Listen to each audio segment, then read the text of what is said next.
Hello, I'm Hyeok from Northwestern University. I'll present personalization trade-offs in designing a dialogue-based information system for support seeking of sexual violence survivors. This work was done with my colleagues from Seoul National University. Seeking support for sexual violence experience can be difficult for various reasons. Finding support services can be complicated, or a survivor might have various personal difficulties seeking them. In terms of informative support, survivors might not have easily accessible resources. Access to such systems might not be secured. Using them could be delayed. And the information they found might be wrong or irrelevant. To deal with such challenges, some prior work has been looking at conversational system-based approaches to promptly provide personalized and correct information in an accessible and anonymous way. However, a question about how to personalize has been less asked, given that sexual violence survivors have different needs and purposes in seeking support.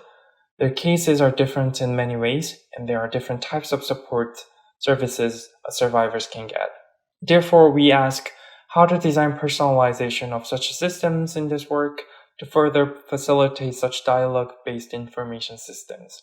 In other words, we aim at exploring trade-offs in how to design conversation with users for personalization and how a system delivers such personalized information to users. In this context, we chose conversational interaction as a test bed based on the popularity of the format. To do so, we took 3 major steps consisting of design workshop, prototype implementation, and a user interview study. First, we collaborated with 3 experts at a nationwide support institution who has worked in the area more than 5 years. We had 4 workshop sessions with them over a month to set the scope of the system and design the dialogues. As an outcome of the workshop, we derived design considerations. Then we implemented a high-fidelity prototype. With this prototype, we did a preliminary evaluation with 4 experts for improvement. Lastly, we interviewed self-identified sexual violence survivors through snowballing. Further details and discussion about our methods can be found in the paper. The entire study was done in Seoul, South Korea, so what follows relies on circumstances there, such as the use of conversational system format. We derived a set of design considerations from the workshop. First, we aimed at helping users to initiate actions with envisioning potential outcomes to encourage them to access support channels with confidence. Second, our system is designed to be used in a prompt manner to best ensure outcomes. Third, we intended our system to be trustworthy to help users feel ready. Fourth, our system uses direct expressions to support clear understanding. Lastly, to help users feel secure and safe, our system is anonymous in a sense that it does not collect any direct identification information. In the paper, we further discuss our design considerations. Based on those design considerations, our system is targeted for adult users and designed to be used for 5 to 10 minutes. Our system uses direct expressions for clarity and a polite speech tone for trustworthiness. Users provide their information in a close-ended format for promptness and clarity. When a user begins using our system introduces itself with greetings and asks purposes of use. Then our system asks emergency conditions in terms of time and incident.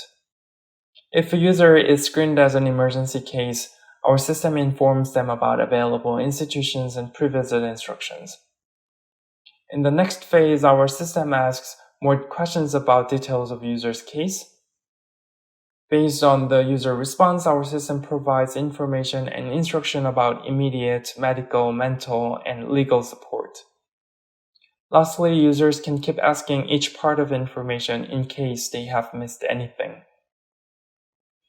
Our interview participants who were self-identified sexual violence survivors evaluated our system in a mixed way.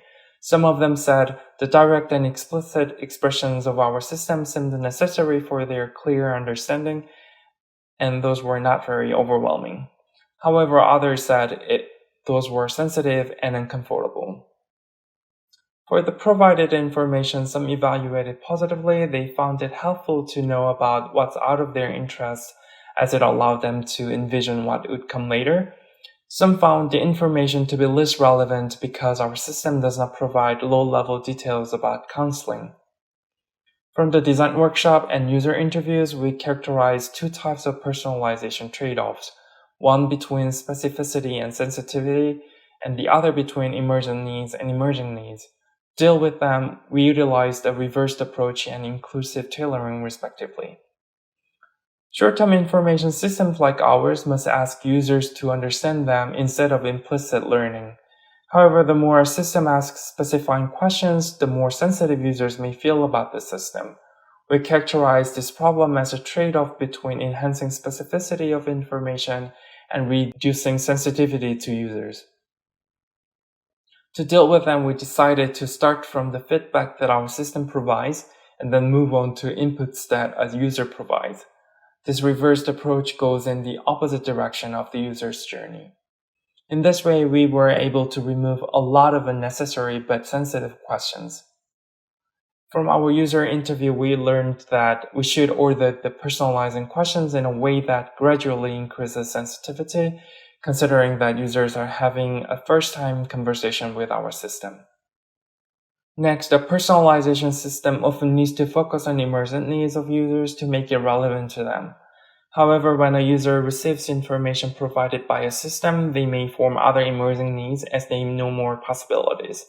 If a system personalizes too narrowly by focusing on the emergent situation, then such emerging needs are likely to be ignored. We characterize this problem as a trade-off between relevancy and inclusiveness. To address this trade-off, we continuously examined how to prevent underspecified early decision from reducing the possibility of users' later actions. At a low level, we included I am not sure option, clarifying questions, initial screening for emergencies, and ordering information in terms of priority.